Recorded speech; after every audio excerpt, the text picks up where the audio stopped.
depende. Estaba haciendo trading y me entretuve un par de minutos con las criptos y las USDTs y USDCs, todo este negocio. Vamos a entrar nuevamente en nuestro mundo de lo que es trauma. Y vamos a hablar de trauma pediátrico. ¿Me están oyendo? Sí, doctor. La imagen todo perfecto, ¿no? Sí, doctor. Ok, bien. Los primeros 30 minutos los vamos a utilizar o menos probablemente, para trauma pediátrico, y los restantes lo vamos a utilizar, creo que es importante que además se lleven la información relacionada con Stop Bleed o Stop the Bleeding, ¿no? Que ese es el nuevo cambio en la 11ª edición con el X. Trauma pediátrico, además de lo que hemos hablado en el contexto del adulto mayor y la mujer, cambios fisiológicos, cambios anatómicos, respuesta fisiológica, hay que agregar un otro parámetro a tomar muy en cuenta, que es el estado emocional, ¿verdad? Los niños habitualmente accidentados y peor con dolor no son muy accesibles. Entonces la idea es que te ganes la confianza, aproximarte. Tienen temor habitualmente por los delantales blancos, entonces quizás el delantal, aproximarse con batas quirúrgicas. Los pediatras por eso utilizan estos uniformes tipo quirúrgicos, pero con floreados, con motivos pediátricos, ¿verdad? Entonces, ¿para qué? Para ganarte la confianza del niño y puedas obtener información valedera en la evaluación. El trauma sigue siendo la causa más común de muerte y discapacidad en los niños, eso es cierto, y existen ciertos días y horas en los cuales el trauma en los niños se incrementa. No les voy a preguntar, no hay mucha participación. Y es precisamente los días sábados por la mañana o viernes tarde, más frecuente sábado en la mañana, en que los niños pasan al cuidado del papá, ¿verdad? De las familias disueltas, y están en la fase de aprender a manejar la patineta, la bicicleta, ¿verdad? Quieres ganarte la confianza, quieres que el niño se quede contigo. Y empieza el juego de la conquista. Entonces, es ahí donde ocurren la mayor parte de los accidentes con los niños. Y podemos tener un niño de 7 años de edad que es golpeado por un vehículo mientras paseaba en su bicicleta, ¿verdad? O sea, se descuidó el papá por contestar el teléfono y el niño, ¡pum!, se salió de la vereda y chao, atropellado. No usaba casco, ingresa sin respuesta, inconsciente, respirando rápidamente, la piel de su extremidad está pálida y moteada. Ojo, parece que las extremidades es lo que más ha sufrido y obviamente tiene un TEC. Sus signos vitales a la llegada no se olviden, 7 años. Entonces, es importante tener parámetros macro de la frecuencia cardíaca y respiratoria en las edades, pero es mejor, más práctico, tener una escala, ¿no? Ya he dicho, hay un par de escalas que tienes que saber de memoria, pero acá tener una escala para ver los signos vitales de acuerdo a la edad está bien. Está taquicárdico, polimneico, 80-57, y su escala de coma de Glasgow es de 5. ¿Verdad? Y te da, ¿no? 1 en ojos, en verbal tiene 2, ¿eso qué significa? Que tiene la respuesta adecuada, está orientado, está con datos de desorientación, y en motor 2, ¿no? Eso también, estamos hablando acá que respuestas incoherentes, y en motor 2 estamos hablando de hiperextensión. Entonces, aparentemente, el daño, el traumatismo encefalocraneano es severo y además hay grave compromiso de las extremidades inferiores. Los objetivos, como todos los capítulos, identificar las características anatómicas y fisiológicas que afectan a los niños, los patrones comunes y las respuestas al trauma, cómo se aplican los principios de manejo del ATLS en los pacientes pediátricos, y hacer un listado de los ABCs de la prevención de las lesiones sin descuidar la agresión. La mortalidad por trauma supera la suma de otras causas combinadas de mortalidad en las niñas. Ojo, por la naturaleza anatomía, fisiología y mecanismos se producen patrones de lesión diferentes a la de los adultos. Los mecanismos de trauma se relacionan con la edad y la etapa de desarrollo, y los daños neurológicos y respiratorios exceden con creces las alteraciones hemodinámicas. Esto es muy importante. ¿Qué tipo de lesiones ocurren en los niños? Fíjense, a diferencia de los adultos. Lesiones causadas por vehículos, atropellos, no ellos como conductores, ahogamiento en las piscinas, en los lagos, incendios en la vivienda, homicidios, caídas, ¿no? Estamos hablando de la piscina, los lagos próximos, y es común el trauma multisistémico. Ahora, es importante hacer una revisión de las características anatómicas del niño, de acuerdo a su edad, que nos van a ir a orientar a cierto tipo de manejo. Y debemos recordar que cuanto más pequeño el niño, más grande es la cabeza. La lengua es mucho más grande, la mandíbula es pequeña, la laringe es anterior y tiene una vía aérea más corta, estrecha y en forma de embudo. Ahí se puede ver. Normalmente el occipital es mucho más voluminoso y en general estos niños lo que hacen es quedan, al estar el occipital muy más crecido por el volumen de la cabeza, quedan en las camillitas en una posición de olfateo hacia adelante que dificulta la respiración. Entonces en este caso lo que hay que poner es una colchoneta que nivele el occipital con el resto del tronco del cuerpito. Van a ver seguramente la colchoneta más adelante, y que esté al nivel de lo que es el occipital. Entonces con eso se nivela y lo vas a tener al niño en una posición fisiológica. Ahí está. Si lo tienes en la tabla, el plano de la cara no está paralelo a la tabla espinal. Fíjense la angulación que tiene, y vamos a tener problemas respiratorios por la prominencia del occipital. Entonces, ¿qué es lo que hay que hacer? Colocar un cojín de 2,5 bajo el torso, todo bajo el cuerpito del niño, con lo cual elevamos todo el tronco y colocamos en un plano de la cara, esté paralela a la tabla espinal, y el niño está en una posición fisiológica para poder manejar adecuadamente la vía aérea. La cabeza es más grande. Acuérdense de que cuanto más chico, menos de un año, las fontanelas, las fisuras, las suturas no están consolidadas, las fontanelas todavía son palpables, por lo tanto el cráneo es más blando, las fontanelas están abiertas. No se olviden el concepto del niño de goma. Los niños son de goma, toleran muy bien los traumas, y traumatismos directos en tórax, en extremidades, nos tienen que preocupar. Los discos de crecimiento óseo en estos niños hay que tomar en cuenta, está en plena actividad. La columna cervical, habitualmente los ligamentos son más flexibles. Las vértebras están en pleno desarrollo y tienen un acuñamiento anterior. Las láminas articulares están aplanadas. Existen pseudosubluxaciones que pueden hacer sospechar de un falso Krupp, y lesiones de la médula espinal pueden existir en los niños sin alteraciones radiológicas. ¿Qué pasa con el tórax? El mediastino del niño está en proceso de consolidación. Por lo tanto, existe una especie de bamboleo mediastínico, ¿no?, que dificulta el manejo. La pared torácica es suave, es flexible, ¿verdad? Y puedes tener contusiones pulmonares sin fracturas costales, ¿no?, por la flexibilidad de las costillas, pero el impacto lo sufrió el parénquima pulmonar.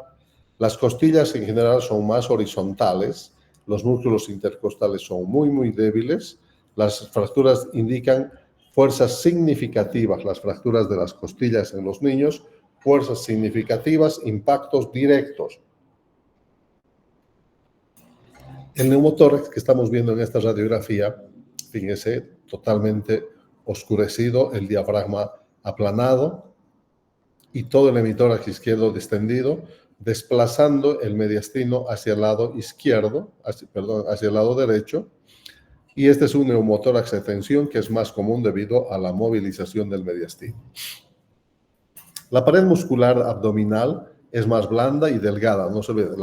En general el tejido celular subcutáneo es más escaso, de ahí que los niños y los adultos mayores les cuesta mantener la temperatura corporal. El hígado y el vaso están por debajo del reborde costal, están más expuestos. Y la vejiga es un órgano intraabdominal en los niños pequeños por el tamaño de la pelvis, ¿no? Ahora, ¿qué diferencias fisiológicas afectan mi manejo en los pacientes pediátricos lesionados? Esto es vital, ¿no? Los niños tienen, antes de ponerle las imágenes, una reserva fisiológica impresionante, como un deportista de alto rendimiento, o incluso más, pero a diferencia de ellos es que el fenómeno de compensación va a ser abrupto su terminación, ¿verdad? Se pueden perder hasta el 50% de su volemia, y si tú no has sido capaz de detectar estos cambios en este trayecto, cuando llegues al final, probablemente tu paciente niño esté acidótico, acidosis, hipotermia y coagulopatía, y ya lo hayamos perdido. Es importante considerar los signos vitales según la edad, no memorizarlos, tenerlos en un cuadro, que tiene un menor volumen sanguíneo de 70 a 80 ml por kilo, la capacidad residual funcional está disminuida, hay una respuesta compensatoria hemodinámica vigorosa, pero con un deterioro súbito, y el tono vagal está aumentado. Esto hay que tenerlo en un cuadro en el servicio de emergencia, y más que un cuadro, existe una cinta métrica que se llama de Broselow. Esta cinta métrica de Broselow está pegada en todas las camillas de trauma de los hospitales pediátricos serios, y y especialmente en la camillita donde está puesta la cinta métrica de Broselow. Entonces, cuando tú agarras al niño, lo pones, inmediatamente ya estás viendo su pesito y su tamaño, y vas a la escala de Broselow y ves, este niño está con 90 centímetros de longitud, y voy a ir a ver, ahí está 90. Su peso más si tengo mejor, y voy a precisar el tubo de tal calibre, la sonda nasogástrica de tal calibre, la vía venosa de tal calibre, tanta cantidad de líquidos, las soluciones, los medicamentos, kilo peso, en niño es vital. Cinta métrica de Broselow. ¿Cómo se hace la resucitación con líquidos? Normalmente soluciones isotónicas cristaloides a 20 ml por kilo. Ese es el primer bolo. A partir de esto, si no hay una mejoría, ya viene un segundo bolo, que es sangre, si para reanimar se han requerido ya después de 2 bolos de cristaloides. Corrección. Después de 2 bolos de cristaloide, el tercero ya es sangre. Acuérdense, esta es 9ª edición. En la 10ª hay ciertos cambios. El uso temprano de plasma y plaquetas. Estamos hablando de resucitación balanceada.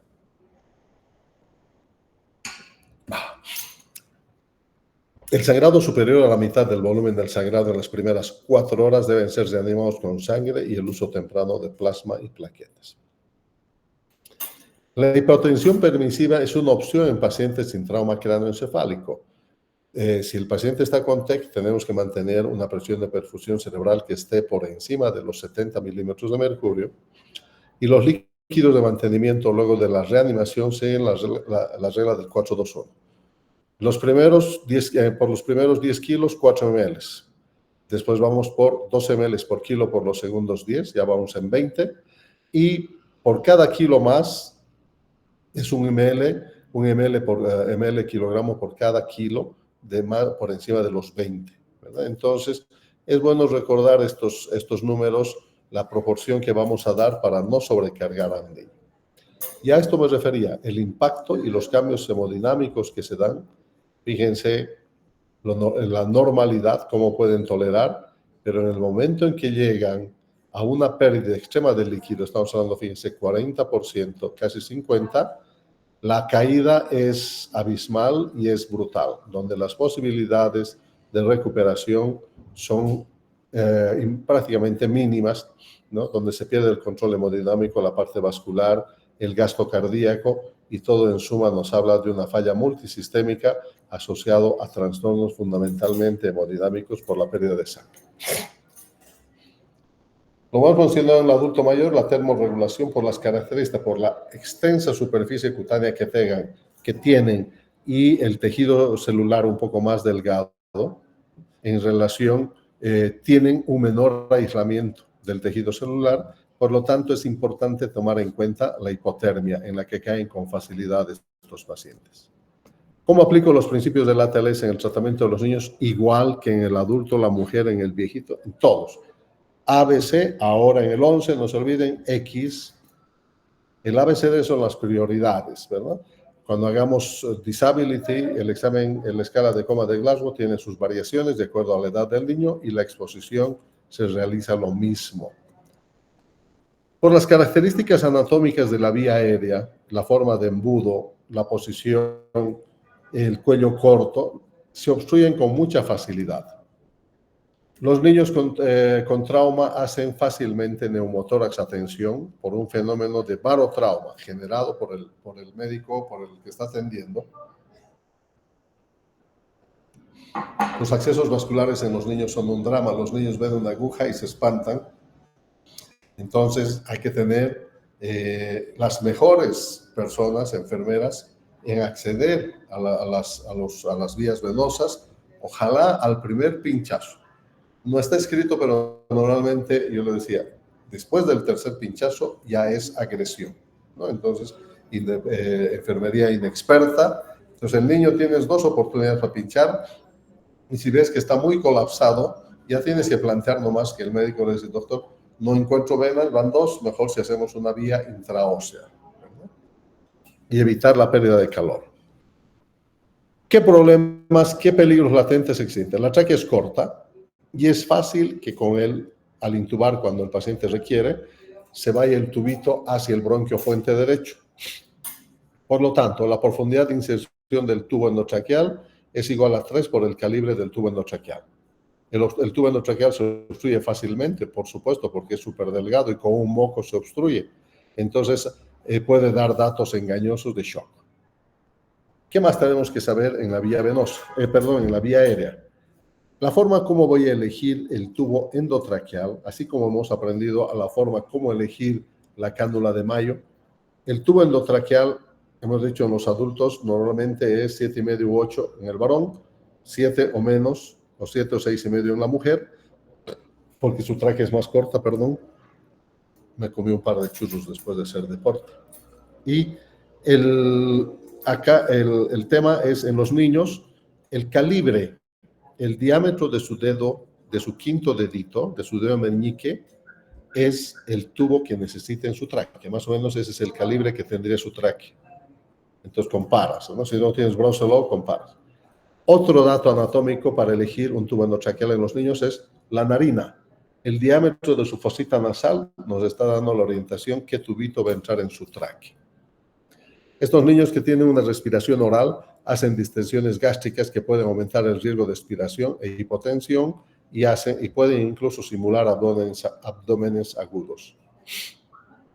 Los accesos venosos en niños en general es súper complicado, ¿verdad? El niño se queja, se mueve, pero cuando no se mueve está muy grave. Las lesiones inadvertidas de vísceras huecas, y en este sentido, yo con la experiencia que tengo, manejo bastante niño, es que los niños tienen un Dios aparte, ¿verdad? Que los cuida, los protege. Y el manejo del trauma visceral de víscera maciza es TAC dependiente. Lesiones grado 4. En el adulto ese paciente ya está en quirófano. En los niños, lesiones grado 2 no se operan. Grado 3 no se operan. Grado 4 los puedes observar. Si no hay graves lesiones o no son de localización iliar, en general, la economía del niño es tan tolerante que es capaz de empezar a controlar solito los trastornos hemodinámicos, coagular y evitar intervenciones. Entonces, pero lo importante es que tengas al niño en un hospital donde tengas quirófano a disposición, el anestesiólogo, unidad transfusional y observar, ¿no? Manejo conservador en base a hallazgos tomográficos. En estos casos los puedes hacer, pero si no tienes estas condiciones, no lo hagas. Rayos X, una vez no lo hagas, pero una vez creo que es suficiente, pero hay un detalle importante, que las dosis son acumulativas, ¿verdad? O sea, es una especie de memoria, una vez irradiado, más adelante una fractura, otra vez radiación, o sea, la irradiación es dosis acumulativa. Y la idea es que sea tan baja como sea posible. Únicamente hacer estudios radiológicos cuando haya indicación. Si los resultados van a modificar el manejo o si hay únicamente el área de interés. Además, para realizar con la menor dosis posible. Las claves para el manejo en los niños en el anexo es siempre fundamental contar con una tomografía. En toda ubicación la tomografía es un estudio importantísimo. La ecografía, enfocada en trauma, las sondas y no olvidarse de la cinta métrica de Brosselow que nos permite tener a la mano muy rápidamente dosis kilopeso, medidas de tubos pleurales, de tubos endotraqueales, de catéteres venosos, todos los accesorios que va a necesitar. ¿Cómo reconozco las lesiones del maltrato infantil? Pues las lesiones del maltrato infantil pues son muy obvias, se basan en las pistas basadas en la historia, hay discrepancias, les adelantaba en las clases previas, se cayó de la cama, los niños son de goma, rebotan, no se fracturan fácil. Hay demora, ¿cuándo fue el accidente? Ayer y era 3 de la mañana, no quisimos traerla. Que se repiten las lesiones, pero no se repiten, los lugares en la consulta van rotando para evitar ser detectados. Las respuestas inapropiadas cuando vienen la pareja, el papá y la mamá anda cohibida, el papá es el que grita. Negligencia en buscar atención médica, ocurrió ayer el accidente, la quemadura y están buscando al día siguiente. Y mecanismos de trauma improbable. En esto tiene que haber un alto índice de sospecha. En el hospital los que van, normalmente, nosotros vemos adultos, obviamente, y es importante también contar con el mecanismo de lesión, ¿verdad? Entonces, tener el olfato muy abierto, la vista, la agudeza visual cuando estamos conversando con los familiares, con el mismo paciente. Ayer el paciente, a ver cómo fue. El paciente viene al día siguiente de su accidente en moto, ¿no? Y te cuestionas vos ese momento, pues la seguridad social tiene riesgos extraordinarios. Entonces, y tiene aliento todavía a pesar de eso. Entonces, lo más probable es que al día previo del accidente en moto estaba ebrio y ese ya es un riesgo extraordinario que no le va a cubrir la seguridad social.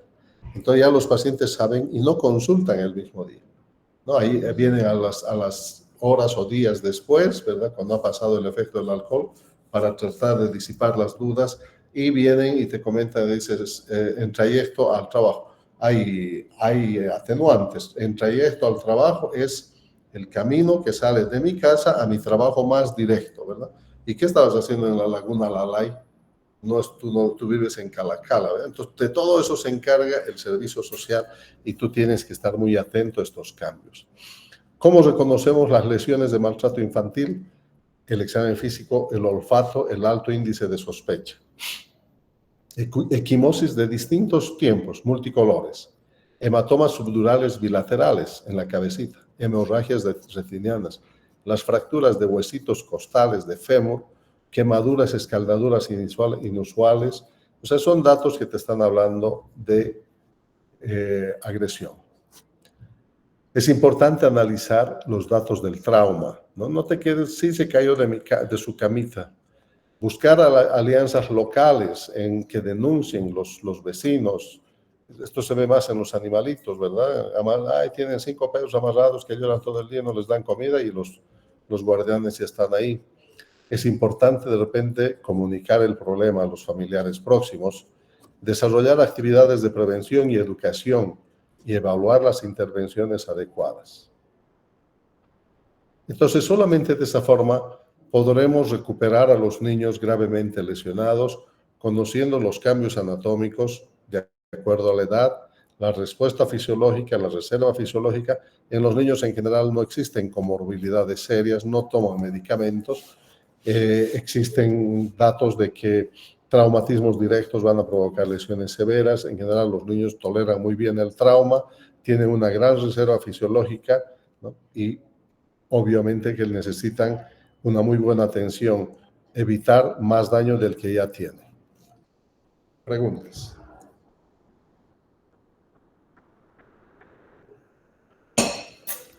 Entre tanto voy a buscar Stop the Bleeding, no sé dónde estará. Bueno, en shock puede estar. Evaluación inicial, tabla espinal, collar. shock. Acceso intraóseo, pericardio, tubo pleural, naranjas. Stop the bleeding, vamos a buscar. Stop bleeding. Para el sangrado. Acá está. ¿Preguntas, jóvenes? ¿Están todavía ahí o ya se han ido? Sí, doctor, creo que no hay preguntas. Parece que no hay preguntas, ¿no? Bueno. 22. Emocionadísimo estoy de tener un auditorio full, pero los felicito a ustedes, los que están presentes. Este es un capítulo que pertenece ya a la 11 edición de la TLS. Esto es una unidad especial del Comité de Trauma del Colegio Americano de Cirujanos, que se llama bleedingcontrol.org, ¿no? Y está conformado para salvar vidas. Stop the Bleeding, Hartford Consensus, y tienen mucha información en relación a lo que es C y el control del sangrado. Lo que todos deben saber para controlar el sangrado, ¿verdad? Estas son las entidades en las que trabajan el comité táctico y de combate, los NIMED, que son la Asociación de los Técnicos Médicos de Emergencia, el Comité de Trauma y Hartford Consensus, que han hecho que este programa educativo es el esfuerzo compartido de todos estos. Y la idea es parar el sangrado sabiendo el contexto de que una de las causas más frecuentes de muerte es el sangrado exsanguinante o sangrado masivo, y esto ha hecho que en los eventos bélicos y los civiles severos se cambie la estrategia en nuestro ATLS del ABCD, en anteponer la X por delante de la A en este tipo de pacientes. Este programa se enfoca en la respuesta inmediata al sangrado, el reconocimiento de sangrado que pone en riesgo la vida, las formas apropiadas para detener el sangrado. La ayuda entregada por un respondedor inmediato siempre puede hacer una diferencia entre la vida y la muerte, aún antes de que los rescatistas profesionales lleguen. Con un entrenamiento adecuado, vos puedes ayudar a salvar vidas. Así de simple, pero necesito... Mentira, esa es la clásica, la actitud de la gente del medio, pero es que necesito todo, es que no, lo que necesitas es cambiar de actitud. Yo puedo. Alerta. Algunas de las imágenes de esta presentación. ¿Por qué necesito este entrenamiento? Porque en cualquier momento yo me voy a ver inmiscuido en pacientes con traumatismos, con sangrados en lesiones domésticas, accidentes automovilísticos, tiroteos, nos va a tocar, bombardeos de repente, lesiones relacionadas al trabajo. En la seguridad social nosotros tenemos empresas que trabajan, por ejemplo, la papelera, las empresas que trabajan con cortadoras de papel, de cartones, entonces donde los trabajadores están expuestos y si no llevan ropa de seguridad, existen normas, ¿no? Con la moladora, en los carpinteros con las winchas, ¿no? Llegan con menos un dedo y el dedito agarrado en una gasita con hielo, llegan menos una mano, menos un brazo, heridas traumáticas. Esta semana hemos tenido con la moladora, ¿no? La famosa moladora que se descuidan y ¡pam!, cortó la mitad de la pierna. Entonces, tenemos que los principios primarios de respuesta inmediata es garantizar la propia seguridad. No te puedes introducir a un ambiente de explosión, ¿verdad? Todavía con llamas. Tienes que detener ahí porque en vez de tener 2 accidentados vamos a tener 3 y además ese tercero era un experto en trauma. Llamar al número de atención en alerta en vez de bleeding, el sangrado, encontrar la herida que provoca el sangrado y C con presión. Aplicar presión para detener el sangrado son medidas básicas, cubriendo la herida con un trapo limpio y aplicando presión directa sobre la herida con las 2 manos o usando un torniquete o el empaquetamiento. Rellenamos la herida con gasas Esto, por ejemplo, dentro del equipo, la mochila del soldado, existen todos estos accesorios.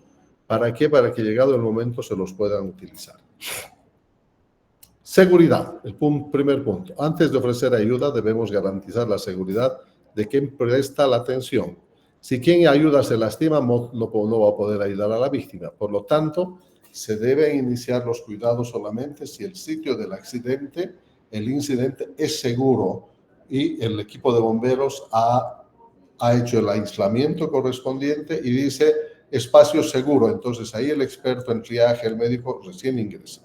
Y de igual forma se debe proteger de posibles infecciones transmitidas por sangre con medidas de protección universal. Esa es la seguridad. Alerta. Es importante en A de alerta llamar al 911, pedir ayuda. Nunca pienses que eres autosuficiente. Cuanto más gente llegue, mejor. Permitirá conseguir un equipo médico de primera respuesta para urgencias y si fuera necesario. B, en los principios primarios, bleeding, sangrado. Es importante encontrar el lugar del origen del sangrado, descubrir la herida o remover el apósito para visualizar la herida, identificar el sangrado que pone en riesgo la vida. Esto es importantísimo. Existen localizaciones anatómicas y características del sangrado que te hacen sospechar que ese paciente está en riesgo vital. Por ejemplo, un sangrado que brota profusamente de la herida, salen borbotones, que no deja de salir de la herida a pesar de la compresión que has hecho, que se acumula en el piso, hay un charco de sangre, ¿verdad?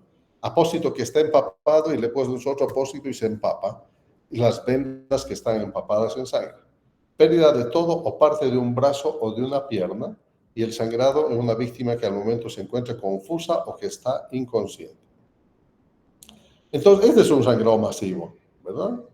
Obviamente que acá tienes que tomar una medida. La medida no es poner una pinza, vas a causar más daño. Comprime. Esto es fundamental. En quirófano vamos a resolverla, porque lo mejor sería recuperar esa arteria. ¿Qué es un sangrado que pone en riesgo la vida? Lo otro, la sangre que empapa la sábana, fíjense, ¿no? Y es un sangrado múltiple. Y este no paró el sangrado y fíjense, ya tenemos fácil ahí un lecho. Y eso es lo que tienes que hacer.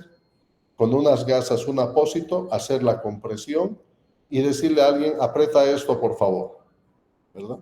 En este caso, hacer lo mismo, comprimir. Acá podríamos recurrir a la estrategia del empaquetar, ¿no? Sin causar más dolor, empaquetar, meter gasitas a los hoyos para lograr el control. Y asociado a esto, fíjense, miren esa pierna, las heridas que pueden causar la muerte por sangrado. Ahí están en los dibujos. Heridas en el brazo o en la pierna. Causa más frecuente de muerte prevenible por lesión por sangrado.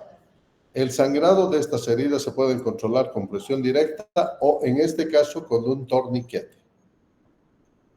Las heridas que pueden causar la muerte por sangrado son las heridas en las uniones del torso, fíjense, en las axilas, por las arterias de gran calibre al axilar, en la base del cuello, las venas y las arterias más profundas, y a nivel de la ingle, ¿verdad? Ahí estamos llegando a lo que son las femorales, las ilíacas, en esos sitios. Y obviamente, como en este caso, como el soldado, no tenemos mucha opción del abordaje. Acá lo que tenemos que hacer, y tampoco se puede comprimir fácil, estamos próximos a la axila, entonces lo que hay que hacer es empaquetamiento de la herida. El sangrado se puede controlar por presión y por empaquetamiento. Otras heridas son en el torso, ¿verdad? Aquí tú no estás viendo balazo, no sabes el daño que se ha causado, por lo tanto, en estos casos, lo más rápido es un examen ABC. Disculpe, preparan cena. Yo tengo un hotel, pues, jóvenes, entonces yo soy un motor de búsqueda, además, es el Hotel Boutique La Caballeriza, que está en Combuyo. Ahorita es el hotel más cotizado de coches. Hemos terminado varios de sus compañeros conocen. Mañana se va a lanzar la piscina cubierta, ¿no? Entonces, la piscina de 24 horas. El jacuzzi igual. Entonces, tengo que contestar también. Este sangrado se puede tener fuera de un hospital, ¿no? Generalmente causan sangrados internos y tenemos que trasladar. Estas víctimas necesitan ser transportadas rápidamente. Es necesario notificar sobre este tipo de pacientes cuando llegue el servicio de emergencia. C. Comprimir, detener el sangrado. Primero, no se olviden, garanticen su seguridad, medidas de protección universal, busque el sangrado que pone en riesgo la vida y pregúntate, ¿tienes un maletín de primeros auxilios para trauma? Si la respuesta es no, comprimí, comparte tu mandil, de tu polera, un trapo limpio y aplicar presión firme directamente sobre la herida, ¿verdad? Tu pañuelo es una buena opción, la ropa del paciente es otra muy buena opción y la presión directa se usa en las manos o los dedos. Si es posible, las dos manos y no ir descomprimiendo a cada instante. La mayor parte del tiempo para el sangrado externo, la presión indirecta sirve para detener el sangrado, incluso arterial. El control del sangrado requiere presión continua muy firme hasta que llegue el equipo médico. Y para que la presión sea efectiva, se recomienda que se aplique a la víctima sobre una superficie dura, ¿verdad? Si abajo está esponja, no vas a lograr hacer mucho control. En la compresión directa, use cualquier trapo, pero que sea limpio, ¿verdad? Tu camisa, la bata, para cubrir la herida. Si la herida es grande y profunda, podemos intentar hacer el empaquetamiento, o sea, el embutir, el rellenar la herida con esta prenda. Estamos en el contexto de que no tienes un maletín de primeros auxilios, no se olviden. En la compresión directa, aplica presión directa continua con ambas manos sobre la herida hasta lograr controlar tan fuerte la presión como se pueda y mantenga la presión hasta que lo releve el equipo de emergencias. Si tienes un maletín, entonces la figura cambia. ¿Dónde está la herida? Me interesa saber mucho. ¿En el brazo o en la pierna? ¿Y qué tengo en mi maletín? ¿Hay un torniquete disponible inmediatamente en mi maletín? Es la otra pregunta. Y si hay sí, entonces tengo que estar preparado para colocarlo inmediatamente arriba del sangrado y apretar hasta que el sangrado se detenga. Si con uno no logro, probablemente incluso hasta 2 torniquetes podría utilizar y no retirar el anterior. Ahí tenemos un torniquete. Es un dispositivo que detiene el flujo de sangrado por compresión proximal. Tiene características muy particulares. Si se aplica correctamente el torniquete, detendrá el flujo de sangre en la extremidad y su salida de la herida. La pérdida limitada de sangre evitará que el paciente se pierda por shock, se muere por shock, ¿verdad? Entonces, una herida grande en el brazo está controlado con el... No se pongan, una recomendación del programa, no te pongas a hacer juegos con el torniquete y comprimir, porque solamente el que te tomen la presión arterial ya te provoca dolor, ¿verdad? Ahora, el torniquete. Aplíquelo inmediatamente si ve un sangrado que pone la vida en riesgo, en el brazo o en la pierna. Se puede colocar el torniquete sobre la ropa si es necesario. Normalmente se instalan 2 o 3 pulgadas arriba de la herida sangrante. No lo aplique directamente sobre las articulaciones de la rodilla o el codo. No lo aplique sobre bolsillos o áreas que contengan objetos voluminosos. Apriete el torniquete hasta que el sangrado se detenga. Y ahí tienen los torniquetes de primera generación. Estos son los torniquetes tácticos. Los de segunda generación, ya tenemos ahí, pueden ver. Y los de tercera generación, el torniquete militar y para emergencias, el MTA. Estos son los torniquetes que se utilizan y el que está a disponibilidad, el torniquete para aplicación en combate, que es el CAT, ¿no? El CAT. Tienes ahí todas las opciones de torniquetes y cada uno tiene sus detalles en cuanto al uso. Varias investigaciones realizadas en escenarios militares han demostrado que los torniquetes que se muestran abajo funcionan mejor para el control de la hemorragia y esto ha hecho que cambie la historia, ¿verdad? El CAT es el torniquete preferido por los militares porque es fácil de usar y se puede aplicar rápidamente.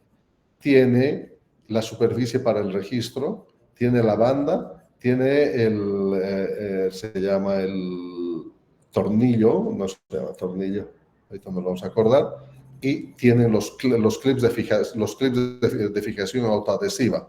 Este es el CAT. La barrita circular es la que gira y te va a empezar a hacer presión.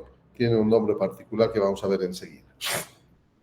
La aplicación del torniquete CAT tiene que ser en la extremidad por encima, 2 a 3 pulgadas por encima del sitio afectado o de la zona de la herida, ¿no?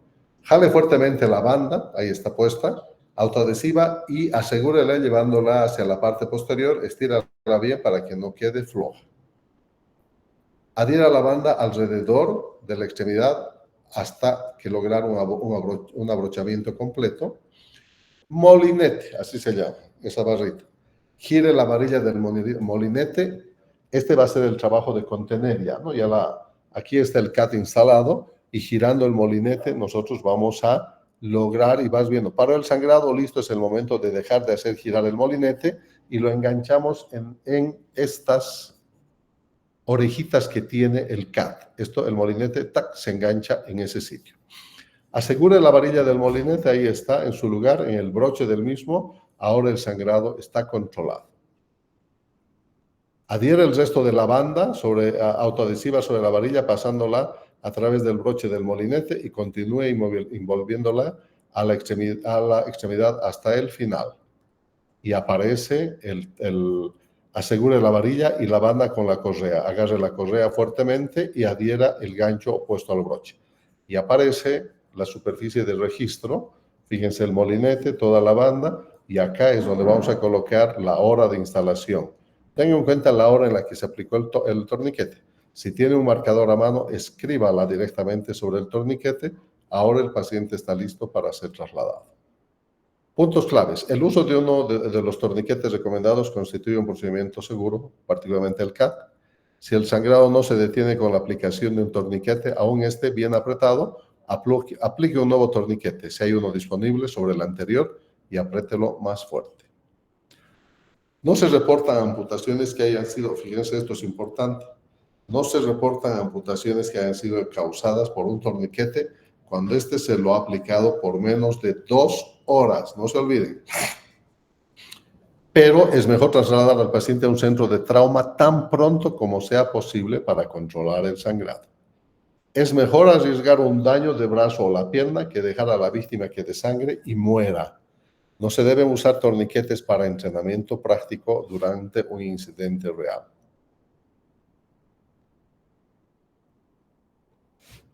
Dolor causado por torniquete. Los torniquetes causan mucho dolor cuando se aplican en forma efectiva. Estos causan mucho dolor. Es necesario explicar este hecho. El dolor no significa que se ha puesto el torniquete incorrectamente. El dolor no significa que se debe remover el torniquete, pero tenemos que tener el cuidado de aplicarla con las recomendaciones adecuadas. No usar un torniquete o esperar demasiado tiempo para aplicarlo es un error común. No apretar el torniquete lo suficiente para detener el sangrado. No usar un segundo torniquete cuando es necesario. O el aflojar el torniquete periódicamente para permitir flujo sanguíneo a la extremidad lesionada causa una pérdida de sangre adicional. No lo afloje. No afloje. Cuando sea necesario remover un torniquete, solamente un paramédico o un médico debe hacerlos. ¿Dónde está la herida? Y vemos, no tenemos torniquete, de preferencia use gasas hemostáticas para el sangrado con compresión directa o con embutimiento, introducir la gasa en la herida. Esto particularmente en el cuello, hombros y en la ingle, donde no tenemos opción de colocar un torniquete, ¿verdad? Entonces lo que vamos a utilizar son apósitos hemostáticos con materiales que ayudan a que la sangre se coagule. Este tipo de gasas hemostáticas están el Quick Clot, la gasa de combate, el Celox rápido, el Chitoflex, Chitogauss, están en la mochila del soldado. Estos son algunos casos de apósitos hemostáticos que los vamos a introducir en las heridas, que se llama empaquetamiento, no se llama embutimiento, empaquetamiento de la herida. Una vez que hemos descubierto el pantalón, la ropa, se ve la herida y si es posible remover el exceso de sangre y se ubica la fuente de sangrado más activo. Y se empaqueta la herida con apósitos hemostáticos, con rollos de gasa o trapo limpio. Cubrir la herida con gasa y empujar la gasa dentro de la herida directamente hasta lograr un control del sangrado. El empaquetamiento de la herida, fíjense, es de esta forma. Primero rellenar internamente y encima la compresa. Compresión, detener el sangrado, empaquetamiento de la herida. Rápidamente aplique y mantenga presión directa en la herida empaquetada hasta que el equipo médico de primera respuesta llegue. Si el empaquetamiento y la presión directa no detienen, inserte un segundo apósito y continúe aplicando más fuerzas. En todos, menos en los niños extremadamente pequeños, se puede usar el mismo torniquete que se usa en los adultos. En infantes o en niños extremadamente pequeños, la compresión sobre la herida, se ha descrito previamente, funciona bien. En el caso de heridas grandes o de heridas profundas, el empaquetamiento se puede realizar tanto en niños como adultos usando la misma técnica. Entonces hemos visto lo que es el A de alerta, B de bleeding, localización, C de compresión, cubriendo la herida con trapo, usando torniquete o empaquetando. La única cosa más trágica que una muerte es una muerte que pudo haberse evitado, ¿verdad? Perdiste el tiempo en hacer otros procedimientos que te demoran y no tomas una decisión, y esto ha hecho que en eventos militares, bélicos y de civiles de alto impacto, ¿no?, que la atención de la pérdida de sangre anteponga, después de 40 años, al esquema del ABC de anteponer a la prioridad A un control inmediato para evitar una muerte prevenible. Tienes todo este material que viene en la mochila del soldado o en la parte civil, y esto sería todo. Esto también lo tienen, no estaba accesible, pero ahora ya lo tienen. Es muy práctico, esto está circulando junto con el libro 11 edición, y esta ya es desde la 10ª. Es un muy buen programa, está hecho por gente experta y, como verán, no es difícil.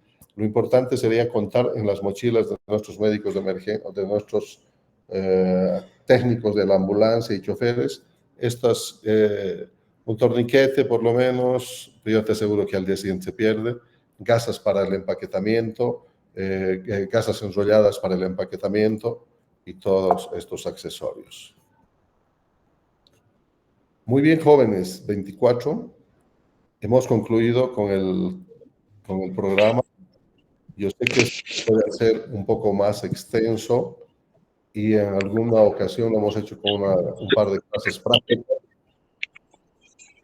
Y igual, de todas maneras, si tienen alguna pregunta, lo hacen a través de sus compañeros. Podemos hacer una charla más aclarar, ¿no? Así que ¿Cómo te entró a mi cuarto esta mañana? nos quedan 4 minutos. ¿Tienen alguna pregunta? No. Ha entrado un bicho grande aquí. Doctor, ¿qué se debe hacer si, digamos, después de las 2 horas en las que tiene un paciente torniquete, aún no hemos llegado a un centro a un hospital? Es que eso es una lotería, ¿me entiendes? O sea, no puedes no haber llegado. Porque si tú dices, ¿dónde estoy? En Villa Tunari. ¿Tengo un hospital de tercer nivel? Sí. Entonces me quedo en los de Virgarzama a Villa Tunari y listo, ¿verdad?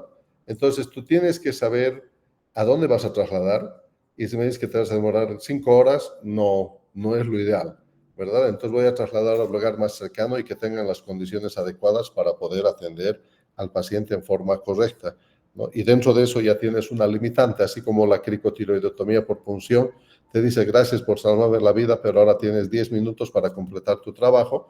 Lo mismo el torniquete, excelente maniobra, muy bien, eres capo en CAT, felicidades.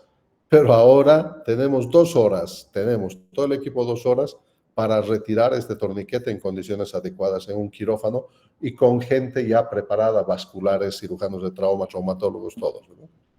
Entonces, el tiempo es importante, ¿no? Si voy a trasladar hasta Oruro, estoy fregado, o sea, no tiene obviamente que va a llegar vivo, pero sin pierna, ¿no? Sin la parte distal.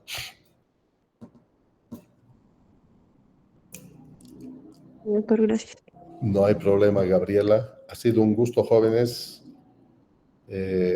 Para los promedio 25 que han asistido, yo los felicito. Han aprendido algo más. El resto creo que aprende medicina por ósmosis. Y bueno, nos vemos en el examen, porque hoy me han mandado un instructivo de que entra TLS, entra el trauma más, como he terminado, entra trauma más en el primer parcial y tengo que entregar las preguntas hasta el día lunes, creo. Así es que yo estaré dejando las preguntas el día lunes para que confeccionen el test sumativo, la evaluación sumativa. Nos vemos con el grupo el lunes en el hospital. Chao, jóvenes. Hasta luego, doctor. Chao. Buenas noches, doctor. Gracias, doctor.